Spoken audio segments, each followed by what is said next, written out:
2013 में संशोधन करके इन्होंने वक्फ बोर्ड को इतनी पावर दे दी कि वक्फ बोर्ड जाके किसी भी जमीन पे कब्जा कर लेगा और वहाँ बोर्ड लगा देगा कि भाई ये वक्फ बोर्ड की संपत्ति है, और फिर आपकी सुनवाई जो है किसी थाने में नहीं होगी। वक्फ बोर्ड से कितने मुसलमान सैकड़ों में नहीं, एक भी गिनती बता दीजिए जिससे वक्फ बोर्ड से फायदा मिला होगा। क्या आपने देखा कभी वक्फ बोर्ड को कि किसी गरीब मुसलमान को मदद करते हुए? क्या आपने देखा कभी वक्फ बोर्ड को कोरोना में मदद करते हुए? देश की आपदा में, बाढ़ हो, प्राकृतिक आपदा हो, वक्फ बोर्ड को जो है जाके गरीब मुसलमानों को मदद करते हुए, गरीब खिलाड़ी यहाँ तक छोड़िए, वक्फ बोर्ड को कभी देखा आपने मोहम्मद शमी को एक माला पहना के सम्मानित करते हुए? वहाँ पे स्कूल खोल दीजिए, कॉलेज खोल दीजिए, हमको कोई दिक्कत नहीं है, उसमें हम भी जाएंगे, अब्दुल भी जाएगा, मेरा बेटा भी जाएगा। अस्पताल बना दीजिए वक्फ बोर्ड की जमीन में, उसमें मैं भी इलाज करवाने जाऊंगा और बहुत लोग इलाज करवाने जाएंगे। क्या दिक्कत है उसमें? कोई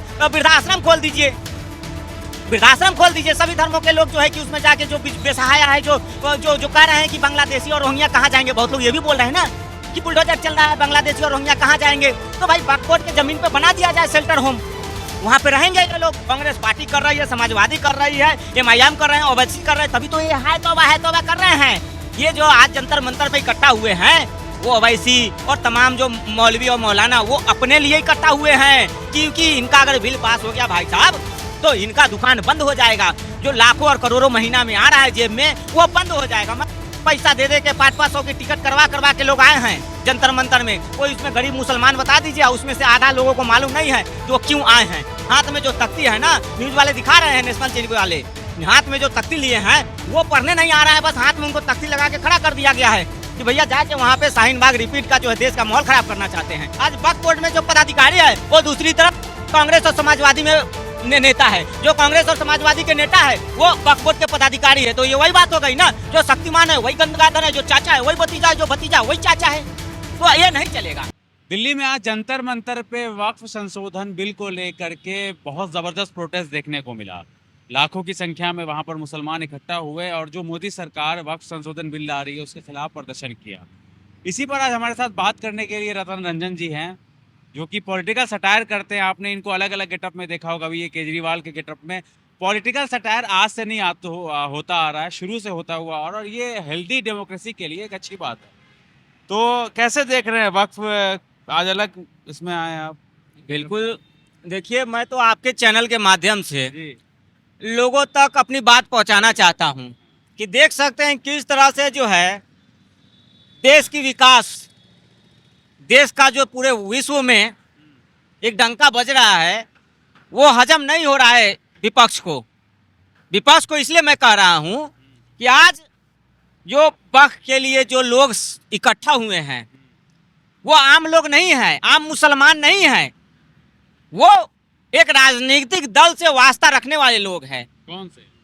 चाहे वो कांग्रेस से हो, चाहे वो सपा से हो। आज देख लीजिए ना, खुले मन से सपा के जो सांसद है, मैं उनका नाम भूल रहा हूँ, उनके अखिलेश यादव के भाई हैं शायद, ये क्या है, खुले मन से कह रहे हैं कि हम वक्फ बोर्ड के लिए तन मन से समर्पित है और वक्फ बोर्ड के लिए जो करना पड़े करेंगे, चाहे संसद में हंगामा करना पड़े, सदन में हंगामा करना पड़े, जमीन पे धरना करना पड़े, प्रदर्शन करना पड़े, जो करना पड़े। तो वक्फ बोर्ड के लिए जो एक राजनीति संयंत्र चल रहा है, कुछ नहीं, बस देश में जो है कि शाहीन बाग 2 रिपीट किया जा रहा है। ये देश में जो है ना, शाहीन बाग जो आपने देखा था वर्षों पहले हुआ था, शाहीन बाग में जो धरना हुआ था, जो प्रदर्शन हुआ था, तो वही शाहीन बाग 2 रिपीट करना चाहते हैं वक्फ बोर्ड की आड़ में। आज देख लीजिए वक्फ बोर्ड जो बना था, किसके लिए बना था, वक्फ बोर्ड का उद्देश्य क्या था, वक्फ बोर्ड किस लिए बनाया गया, क्यों बनाया गया, किन परिस्थितियों में बनाया गया, ये बिल क्यों लाया जा रहा है? मुसलमान कह रहा है कि मुस्लिम पर्सनल लॉ बोर्ड का कहना है कि इससे 20 करोड़ मुसलमान जो है वो आहत होंगे। और अब वक्फ बोर्ड से कितने करोड़ मुसलमानों को फायदा हुआ, मुझे ये बताइए ना आप पत्रकार महोदय। वो मोहम्मद शमी जो हमारे देश का मान सम्मान बढ़ा रहा है, भारतीय क्रिकेट में अपना इतिहास बना रहा है, देश का इतना मान सम्मान, तो देखा आपने कभी वक्फ बोर्ड को कि चलो भाई मोहम्मद शमी हमारे धर्म का है, मोहम्मद शमी को ही एक सम्मान दे देते हैं? आपने देखा कभी वक्फ बोर्ड को बाबा साहेब के लिए कोई एक मीटिंग रखते हुए, बाबा साहब को सम्मान में कोई एक योजना करता हुए, कोई एक धरना ये करते हुए कभी देखा आपने? भाई साहब, ये वक्फ बोर्ड जो है वो कुछ नहीं, बस देश की संपत्ति को कब्जा करने वाला एक गैंग है जिसको वक्फ बोर्ड का नाम दिया गया।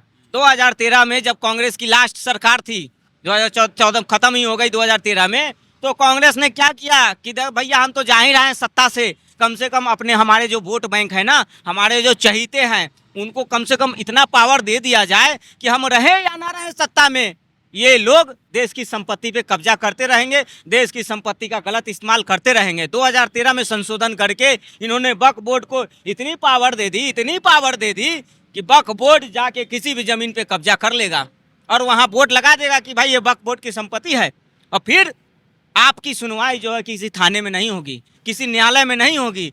फिर संविधान के अंतर्गत ये गैर संवैधानिक संस्था है वक्फ बोर्ड। वक्फ बोर्ड जो है एक गैर संवैधानिक संस्था है, जिसका संविधान से कोई लेना देना नहीं, जिसका भारत के संविधान से कोई लेना, भारत की सभ्यता संस्कृति से कोई लेना देना नहीं। आज देख लीजिए वक्फ बोर्ड के समर्थन में कितने सांसद वहाँ इकट्ठे हुए थे। वक्फ बोर्ड के समर्थन में बस भारत की जो है कि शांति व्यवस्था, भारत में जो एक विकासशील सरकार है, उसको गिराना चाहते हैं ये लोग। आप बता दीजिए ना। वो लोग कह रहे हैं कि मुसलमानों के पीछे पड़ी हुई है सरकार, देश में और भी मुद्दे हैं, बेरोजगारी है, महंगाई है, उन सब पे बात नहीं होती है, ले दे के हिंदू मुसलमान सिर्फ होता है। जब सरकार अगर मुसलमानों के पीछे पड़ी रहती तो मोदी जी की योजना आती है तो सबसे उसमें बराबर का हक मुसलमानों का क्यों होता है? मैं पूछना चाहता हूं आपके चैनल के माध्यम से देश की जनता से। संविधान हक देता है, संविधान हक देता है ना, तो ठीक है, देता है, बहुत अच्छी बात है, लेकिन मोदी जी की कोई योजना ऐसी बता दीजिए जिसमें मुसलमानों का हक नहीं हो। संविधान हक दे रहा है ना मुसलमानों को, तो मोदी संविधान हक दे रहा है तभी तो मोदी जी दे रहे हैं ना। मोदी जी का ये आरोप है कि और भी मुद्दे हैं देश में, कभी सीए लेके आ जाते हैं, कभी वक्फ बोर्ड का बिल लेकर के आ जाते हैं, तो मुसलमानों को परेशान किया जाता है। तो भाई साहब जो भारत देश में जो ऐसी जो तमाम उलझनों की चीज है जिसको गलत तरीके से लागू किया गया है, चाहे वो धारा 370 हो, चाहे वक्फ बोर्ड बिल हो, चाहे अन्य तरह के जो धार्मिक उन्माद, जो धार्मिक जो समझौते वाली चीज है, उसको समझाया जाए। ये देश की जनता की मांग है ना कि ये मोदी जी की मांग है। ये मोदी जी अपने लिए नहीं कर रहे हैं, आज देश की जनता कह रही है कि भाई साहब वक्फ बोर्ड में संशोधन होना चाहिए। गरीब मुसलमान कह रहा है कि वक्फ बोर्ड में संशोधन होना चाहिए, क्योंकि वक्फ बोर्ड की आड़ में जिस तरह से कांग्रेस और समाजवादी पार्टी देश की संसाधनों को लूट रही है, देश की संसाधन का गलत इस्तेमाल हो रहा है। आज वक्फ बोर्ड में जो पदाधिकारी है वो दूसरी तरफ कांग्रेस और समाजवादी में नेता है, जो कांग्रेस और समाजवादी के नेता है वो वक्फ बोर्ड के पदाधिकारी है। तो ये वही बात हो गई ना, जो शक्तिमान है वही गंगाधर है, जो चाचा है वही भतीजा है, जो भतीजा वही चाचा है। तो ये नहीं चलेगा। वक्फ बोर्ड में आप कहीं भी चले जाइए, जो इसमें उनको क्या दिक्कत है जब कमान जिला के अधिकारी को दिया जा रहा है। मोदी जी तो यही कह रहे हैं ना कि भाई साहब वक्फ बोर्ड में संशोधन होगा, उसमें जो है कि गैर मुस्लिमों का भी जो है कि भागीदारी होगी। उसका जो होगा जिले का कलेक्टर मालिक होगा, जिले के कलेक्टर पर भी तो आपत्ति जता रहे हैं ना, कह रहे कि कलेक्टर जिसकी सरकार रहेगी उसी की बोली। तो आप अपनी सरकार ला लीजिए ना। फिर हमारी सरकार जो है कि 5 साल बाद जनता नहीं एक्सेप्ट करेगी, महंगाई बढ़ रही, बेरोजगारी बढ़ रही है उनके हिसाब से, तो 5 साल बाद तो आप ही आएंगे ना, तो फिर कलेक्टर भी तो आप ही का होगा। आप बात समझ नहीं, फिर वही बात बोल रहे हैं। एक तरफ आप कह रहे हैं कि कलेक्टर बिका हुआ है, कलेक्टर बिक जाएगा, मतलब ये तो हो गया कि भाई जो यूपीएससी करके जो आ रहा है आदमी, जो इतनी पढ़ाई करके मेहनत करके आ रहा है, तो आप अपने धर्म के मुसलमान भी तो IAS IPS है ना, उनको रखवा दीजिए, उस पर क्या दिक्कत है आपको? फिर आपकी चोरी पकड़ी जाएगी इसलिए दिक्कत है इनको, आप समझ नहीं रहे बात को। इनकी चोरी पकड़ी जाएगी इसलिए दिक्कत है। आज जो वक्फ बोर्ड की आड़ में जो दिल्ली के करोड़ों अरबों संपत्ति जो कब्जा किया गया है, वहाँ पे स्कूल खोल दीजिए, कॉलेज खोल दीजिए, हमको कोई दिक्कत नहीं है, उसमें हम भी जाएंगे, अब्दुल भी जाएगा, मेरा बेटा भी जाएगा। अस्पताल बना दीजिए वक्फ बोर्ड की जमीन में, उसमें मैं भी इलाज करवाने जाऊँगा और बहुत लोग इलाज करवाने जाएंगे, क्या दिक्कत है उसमें? उसमें कोई वृद्धाश्रम खोल दीजिए, वृद्धाश्रम खोल दीजिए, सभी धर्मों के लोग जो है कि उसमें जाके जो बेसहाय है, जो कह रहे हैं कि बांग्लादेशी और रोहिंग्या कहाँ जाएंगे, बहुत लोग ये भी बोल रहे हैं ना कि बुलडोजर चल रहा है, बांग्लादेशी और रोहिंग्या कहाँ जाएंगे। तो भाई वक्फ बोर्ड के जमीन पे बना दिया जाए शेल्टर होम, वहाँ पे रहेंगे ये लोग। फिर तो घुमा फिरा के वही बात आके अटक जा रही है कि आपको इससे दिक्कत क्या है। दिक्कत ये है, वो ये भी कह रहे हैं ना कि जब मामला मुसलमानों का है तो फिर इसमें हिंदू को क्यों डाला जा रहा है बीच? मतलब मुसलमान इस देश के नहीं हैं, मुसलमान इस देश के नहीं है। मुसलमान वोट के अंदर हिंदुओं को क्यों डाला जा रहा है? उनको कैसे समझ में आएगा कि क्या माजरा चल रहा है? मतलब वक्फ बोर्ड के अंदर हिंदू नहीं जाएंगे, मतलब संविधान नहीं है, ये संविधान नहीं कह रहा है कि संविधान में लिखा है कहीं बाबा साहब ने कहीं लिखा है। क्या कहना है कि जब मंदिर का कोई भी बोर्ड होता है उसमें मुसलमान नहीं रहता है, गुरुद्वारे में जब मुसलमान नहीं, सिर्फ चर्च में जब सिर्फ क्रिश्चियन है तो इसमें हिंदू क्या करेंगे? पहली बात तो हिंदुओं के पास ऐसी कोई बोर्ड ही नहीं है जी, जिसमें जो है कि जमीन कब्जा किया जाता है। सनातन बोर्ड भी बनाने की बात चल रही है। सिखों के पास ऐसा कोई बोर्ड ही नहीं है। सिखों का गुरुद्वारा खुला हुआ है सबके लिए, चाहे उसमें मुसलमान जाए, हिंदू जाए, सिख बोर्ड मेंबर की बात कर रहे हैं। बोर्ड मेंबर के लिए भाई साहब अंदर में इच्छा शक्ति होनी चाहिए, निष्ठा होनी चाहिए, भारत के लिए प्रेम होना चाहिए, है ना। सिखों ने तो नहीं कहा कि भाई हमको कोई वोट दे दो, वो तो खुले आम सिक्के जो है देश की सेवा कर रहे हैं, गरीबों की सेवा कर रहे हैं। वक्फ बोर्ड के लिए तो कोई जमीन सिख लोग जो है ना कोई जमीन तो कब्जा करके रखे नहीं है। आप चले जाइए बंगला साहिब गुरुद्वारा, वहाँ पे फ्री इलाज भी हो रहा है, फ्री खाना भी मिल रहा है, फ्री रहना भी है, लेकिन वो तो नहीं कह रहे हैं कि भाई साहब कि हमारा वोट अलग है, उसमें तो सबका हक है। आप चले जाइए राम मंदिर चले जाइए, वहाँ तो सबका सम्मान है, सबका स्वागत है। तिरुपति बालाजी चले जाइए, वहाँ सबका सम्मान है, सबका स्वागत है, आओ भाई। लेकिन फिर इनको क्या दिक्कत है? क्यों कर रहे हैं फिर इस तरीके से? क्यों? इतने सारे मुसलमान इकट्ठा हुए जंतर मंतर पे, हाँ, तो कहीं ना कहीं नाराजगी होगी तभी तो आए। उसमें से आप बता दीजिए कै गो जो है कि आम मुसलमान हैं। वो सब भाई साहब अब पार्टी के पदाधिकारी को कांग्रेस पार्टी, समाजवादी पार्टी, आम आदमी पार्टी, आरजेडी वाले, MIM वाले कहाँ से उठा के जंतर मंतर भेज रहे हैं। पैसा दे दे के 500-500 की टिकट करवा के लोग आए हैं जंतर मंतर में। कोई उसमें गरीब मुसलमान बता दीजिए, उसमें से आधा लोगों को मालूम नहीं है कि वो क्यों आए हैं। हाथ में जो तख्ती है ना, न्यूज वाले दिखा रहे हैं, नेशनल टीवी वाले, हाथ में जो तख्ती लिए हैं वो पढ़ने नहीं आ रहा है, बस हाथ में उनको तख्ती लगा के खड़ा कर दिया गया है कि भैया जाके वहाँ पे शाहीन बाग रिपीट का जो है देश का माहौल खराब करना चाहते हैं। आज जिस तरह से आप देख लीजिए, मोदी जी जो योजना ला रहे हैं, मैं तो ये कह रहा हूँ, खुले मन से कह रहा हूँ, मोदी जी की योजना में कहीं ये है कि भैया ये योजना पर्सनल इनके लिए, उनके लिए, फलनावा चिलनावा के लिए। मोदी जी को सारे हिंदू वोट देते हैं, तो कोई ऐसी योजना लाए मोदी जी जो कि ये योजना सिर्फ हिंदुओं के लिए है। मोदी जी की योजना सबके लिए है, बराबर का हक है उसमें सबका, जो उस लायक है सबको मिलेगा। कांग्रेस पार्टी की तरह नहीं है कि बस हिंदुओं को रेडियो का लालच दिए और हिंदू आए उनका नसबंदी करा दिए।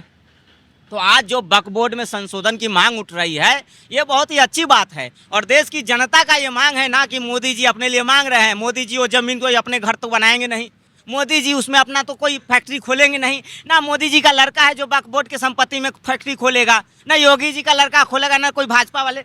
मेरा कहने का मतलब ये है और देश की जनता का कहने का मतलब ये है, जो वक्फ बोर्ड का जो संपत्ति है वो देश के विकास में यूज हो। वक्फ बोर्ड का जो जितना भी संपत्ति है और करोड़ों अरबों रुपए का, उसमें जो है कि गरीब जो मुसलमान है उसका मुख्य धारा में जोड़ा जाए। उसके माध्यम से जो गरीब मुसलमान है, जो असहाय है, जो मुख्य धारा से नहीं जुड़े हैं, जो दलित है, शोषित है, वंचित है, उन तमाम लोगों के लिए चाहता है भारत सरकार, मोदी जी की सरकार की उन तमाम संपत्तियों का जो है ना साधन संसाधन देश के विकास में यूज हो, ना कि किसी खास मौलवी और मौलाना के लिए हो। आज वक्फ बोर्ड का जो संपत्ति का किराया जो आता है ना, जितने भी जगह देख रहे हैं दुकान मुकान अरबों करोड़ों रुपए का है, उसका किराया घूम फूट के मौलवी मौलाना के यहाँ जा रहा है, मौलवी मौलाना से कांग्रेस पार्टी के यहाँ जा रहा है, कांग्रेस पार्टी से बचा है तो सपा के जा रहा है, आरजेडी के पास जा रहा है।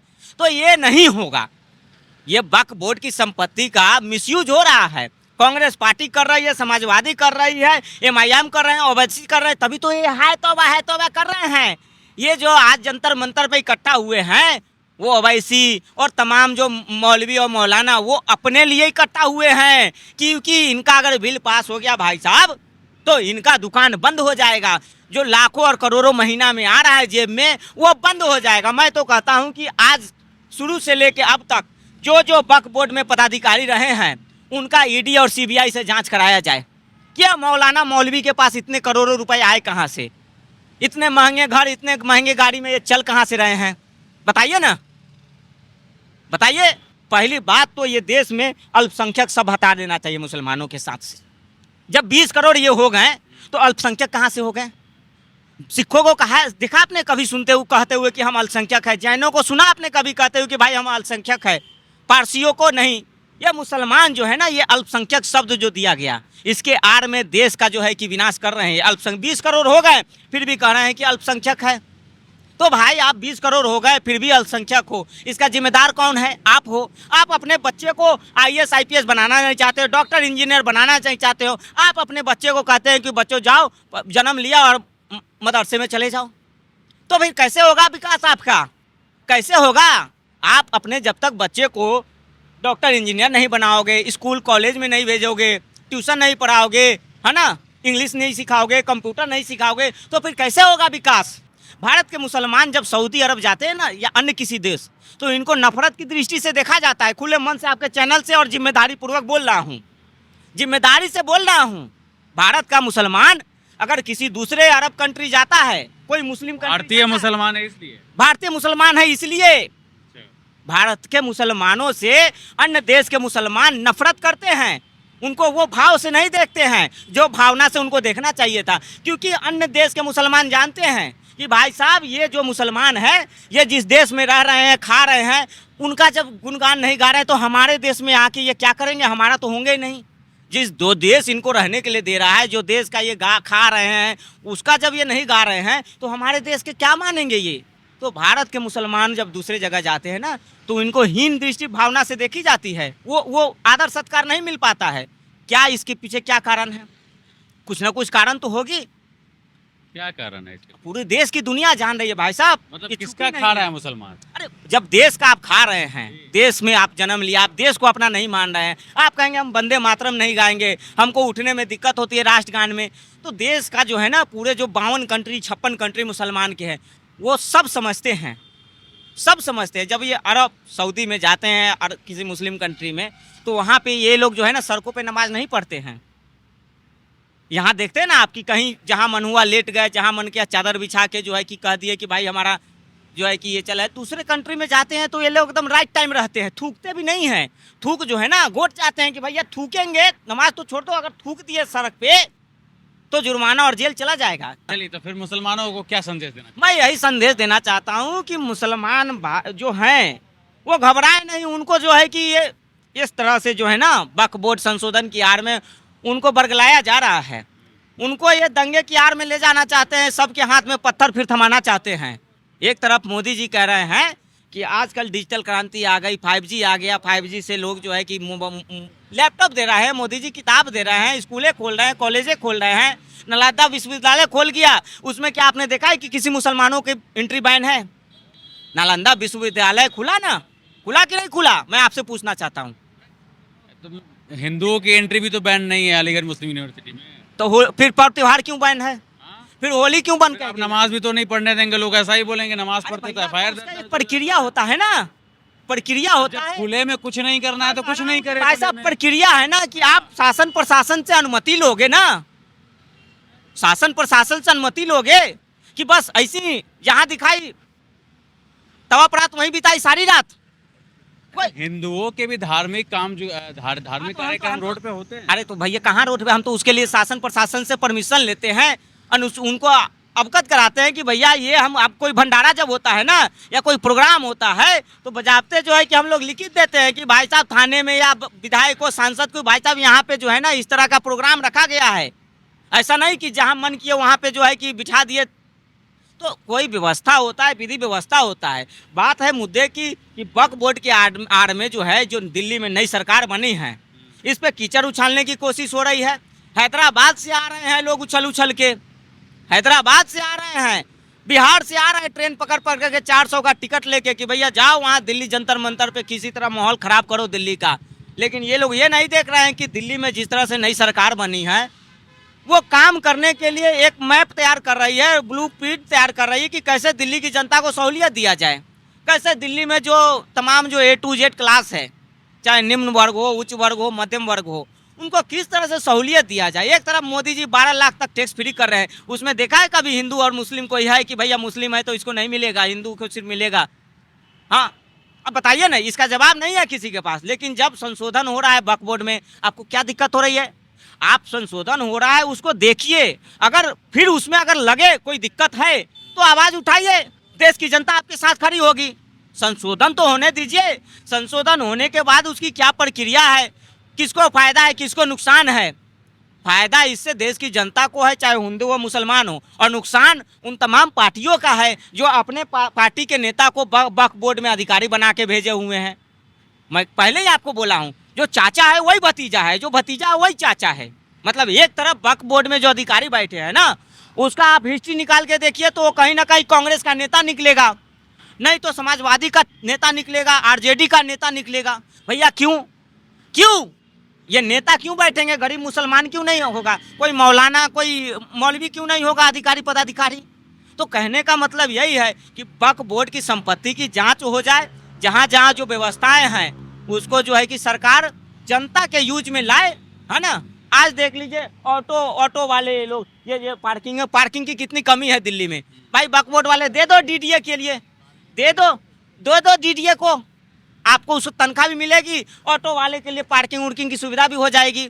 वहाँ पे दिल्ली में ऑटो वाले के लिए एक शेल्टर होम खोल दिया जाएगा कि भैया जो ऑटो वाले बाहर से आ रहे हैं ना, जो किराया नहीं दे सकते रूम, उनके लिए बना दो, लॉज बना दो कि भाई ऑटो वाले अपना पार्किंग करो और लॉज में रहो। तो ये भी हो सकता है ना। एम्बुलेंस के लिए पार्किंग दे दो जमीनें, बस के लिए दे दो, वो नहीं दे। एम्स के बाहर चले जाइए, हजारों लोग फुटपाथ पे सड़क पे सोते हैं, उसमें हिंदू भी है मुसलमान भी है। तो कहाँ हुआ वक्फ बोर्ड के लिए कि लो भाई ये 500 गज जमीन या 1000 गज जमीन हम दे देते हैं और इसमें रहो। तो भैया देश के संपत्ति में योगदान एक पैसा नहीं, और कहिएगा कि हमारा भी खून शामिल है इस मिट्टी में, तो ये नहीं चलेगा, ये नहीं चलेगा। संशोधन होगा और जो संपत्ति है वो देश की जनता के हित में यूज होगा, उसका लाभ देश को मिलेगा, उसका लाभ जो है ना देश की जीडीपी को होगा।